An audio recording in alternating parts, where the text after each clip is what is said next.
ಜಿಲ್ಲಾಧಿಕಾರಿ ಕಚೇರಿ ಚಿತ್ರದುರ್ಗ ಡಿಸಿ ಆಫೀಸ್ನಲ್ಲಿ 26 ಹುದ್ದೆಗಳ ನೇಮಕಾತಿ ನಡೆಯಲಿದ್ದು, ಹುದ್ದೆಗಳ ಹೆಸರು ಪೌರ ಕಾರ್ಮಿಕ ಹುದ್ದೆಗಳಾಗಿದ್ದು, ಉದ್ಯೋಗದ ಸ್ಥಳ ಚಿತ್ರದುರ್ಗ, ಕರ್ನಾಟಕ ಆಗಿರುತ್ತದೆ.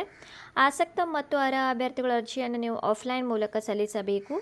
ಯಾವ ರೀತಿ ಸಲ್ಲಿಸಬೇಕಂತ ಕೂಡ ಮಾಹಿತಿಯನ್ನು ತಿಳಿಸಿಕೊಡುತ್ತೇನೆ. ವಿಡಿಯೋ ಸ್ಕಿಪ್ ಮಾಡದೆ ಕೊನೆವರೆಗೂ ನೋಡಿ. ಯಾರೆಲ್ಲ ನನ್ನ ಚಾನೆಲ್ ಹೊಸದಾಗಿ ನೋಡುವರು ಪ್ಲೀಸ್ ಸಬ್ಸ್ಕ್ರೈಬ್ ಮಾಡಿ ಮತ್ತು ಪಕ್ಕದಲ್ಲಿರುವ ಬೆಲ್ಲೈಕನ್ನನ್ನು ಕ್ಲಿಕ್ ಮಾಡಿ.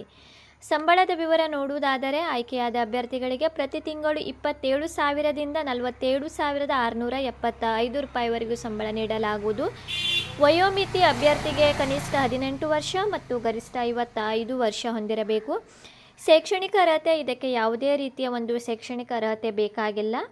ನಿಮಗೆ ಕನ್ನಡ ಮಾತನಾಡಲು ಬಂದರಷ್ಟೇ ಸಾಕು, ನೀವು ಅರ್ಜಿಯನ್ನು ಸಲ್ಲಿಸಬಹುದು. ಆಯ್ಕೆ ವಿಧಾನ: ಸಂದರ್ಶನದ ಮೂಲಕ ಅಭ್ಯರ್ಥಿಗಳನ್ನು ನೇರವಾಗಿ ಆಯ್ಕೆ ಮಾಡಲಾಗುವುದು. ಅರ್ಜಿ ಸಲ್ಲಿಸುವ ವಿಧಾನ: ಯೋಜನಾ ನಿರ್ದೇಶಕರು, ಜಿಲ್ಲಾ ನಗರಾಭಿವೃದ್ಧಿ ಕೋಶ, ಚಿತ್ರದುರ್ಗ, ಕರ್ನಾಟಕ. ಆಫ್ಲೈನ್ನಲ್ಲಿ ನವೆಂಬರ್ 6ರಿಂದ ನೀವು ಡಿಸೆಂಬರ್ 5, 2024 ಒಳಗೆ ನೀವು ಅರ್ಜಿಯನ್ನು ಸಲ್ಲಿಸಬಹುದು. ಈಗ ಯಾವ ರೀತಿ ಅರ್ಜಿ ಸಲ್ಲಿಸಬೇಕು ಮತ್ತು ನೋಟಿಫಿಕೇಷನಲ್ಲಿ ಏನಿದೆ ಅಂತ ಕೂಡ ತಿಳಿಸಿಕೊಡುತ್ತೇನೆ. ವಿಡಿಯೋ ಸ್ಕಿಪ್ ಮಾಡದೆ ನೋಡಿ. ಜಿಲ್ಲಾಧಿಕಾರಿಗಳ ಕಾರ್ಯಾಲಯ, ಜಿಲ್ಲಾ ನಗರಾಭಿವೃದ್ಧಿ ಕೋಶ, ಚಿತ್ರದುರ್ಗದ ಒಂದು ನೋಟಿಫಿಕೇಷನ್ ಆಗಿದೆ.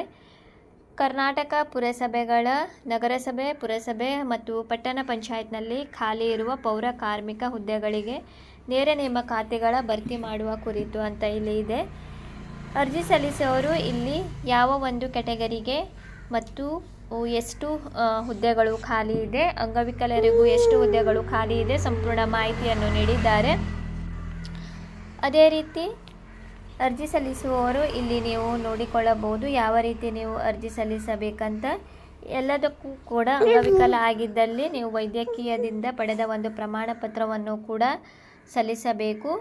ಯಾವ ಒಂದು ಕ್ಯಾಟಗರಿಗೆ ನೀವು ಸೇರಿದ್ದೀವಿ ಅಂಥವರು ಕೂಡ ತಮ್ಮ ಒಂದು ಕಾಸ್ಟ್ ಸರ್ಟಿಫಿಕೇಟ್ ನೀಡಬೇಕು. ಇತ್ತೀಚಿನ ಪಾಸ್ಪೋರ್ಟ್ ಅಳತೆಯ ಭಾವಚಿತ್ರ, ಬೇಕಾಗುವ ದಾಖಲೆಗಳು, ಜನ್ಮ ದಿನಾಂಕದ ದೃಢೀಕರಣಕ್ಕಾಗಿ ಶೈಕ್ಷಣಿಕ ದಾಖಲೆಗಳು, ಆಧಾರ್ ಕಾರ್ಡ್, ಪಡಿತರ ಚೀಟಿ, ಮತದಾರರ ಗುರುತಿನ ಚೀಟಿ ದಾಖಲೆಗಳನ್ನು ಸಲ್ಲಿಸಬೇಕಂತ ಕೂಡ ನೀಡಿದ್ದಾರೆ. ಅದೇ ರೀತಿ ನೀವು ಆಫ್ಲೈನ್ ಮೂಲಕ ಅರ್ಜಿಯನ್ನು ಸಲ್ಲಿಸಬೇಕು. ನೀವು ಅರ್ಜಿ ಎಲ್ಲಿ ಪಡೆಯಬೇಕೆಂದರೆ ಇಲ್ಲಿ ಅವರು ನೀಡಿದ್ದಾರೆ. ಅರ್ಜಿ ನಮೂನೆ ಪಡೆಯುವ ಮತ್ತು ಸಲ್ಲಿಸುವ ವಿಳಾಸ: ಸಂಬಂಧಿಸಿದ ಪೌರಾಯುಕ್ತರು ಮತ್ತು ಮುಖ್ಯಾಧಿಕಾರಿ ಇವರಿಂದ ಅರ್ಜಿ ನಮೂನೆಯನ್ನು ನೀವು ಪಡೆದು ಭರ್ತಿ ಮಾಡಿ ಅರ್ಜಿಗಳನ್ನು ಯೋಜನಾ ನಿರ್ದೇಶಕರು, ಜಿಲ್ಲಾ ನಗರಾಭಿವೃದ್ಧಿ ಕೋಶ, ಚಿತ್ರದುರ್ಗ ಅವರಿಗೆ ನೀವು ಬೈ ಪೋಸ್ಟ್ ಅಥವಾ ನೀವು ಖುದ್ದಾಗಿ ಸಲ್ಲಿಸಬೇಕಂತ ಇಲ್ಲಿ ನೀಡಿದ್ದಾರೆ. ಏನಾದರೂ ಡೌಟ್ ಇದ್ದರೆ ನೀವು ಕಮೆಂಟ್ ಸೆಕ್ಷನ್ನಲ್ಲಿ ಕೇಳಬಹುದು.